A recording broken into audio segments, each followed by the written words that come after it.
මැණික්පාල බිසවට වැළඳුණු විනදුස හැරීමට දෙහි අවශ්‍ය බව පැවසීමෙන් පසු දඹදිව් තලයේ එපිට මෙපිට දෙහි සොයා ගැනීමට අපොහොසත් වීම නිසා මේ බව සක්‍ර දෙවිඳුට පවසන ලදී.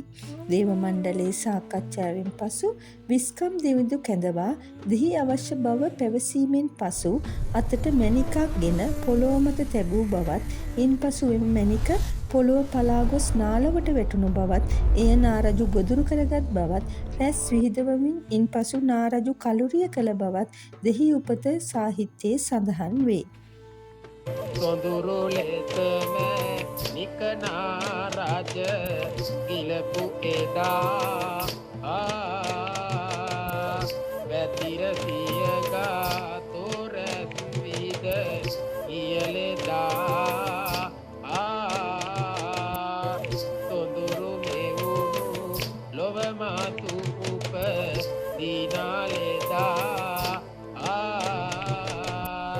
දැතුනි දෙතිගා දක්වෙන වෙන අතුවිහිදා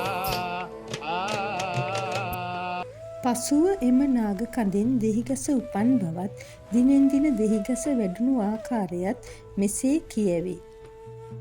දවස බලා සිට එකලා දෙපෙති වෙලා තිබෙයි මුලා දළුව අතට කොළ පත් හට ගැනුනේ දෙවැනි දිනේ ගිය ගමනේ තුන් සතියට ලකුණු බලා සිව්වත්ටිය අතු කඳන් බෙදන්නේ පස් දවසින් බැලුව ගොසින් කඳන් වෙමි එදැඩි වෙමි එයට කොනටමයි කඳන් බෙදන්නේ සවෙනි දිනේ ගිය ගමනේ අතු ගානේ මල් පිපුනේ සත් සතියට දෙසී ගැට පෙළ ගැනුනේ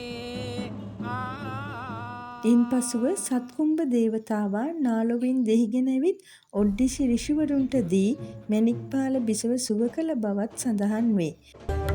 හත් අඩියේ එන දෙහි උපත සිදු වුණේ මේ ආකාරයටයි.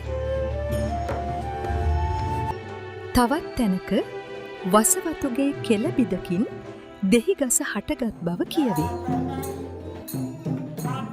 මෙවැනි පාඩම් නැරඹීමට YouTube නාලිකාව සබ්ස්ක්‍රයිබ් කරන්න.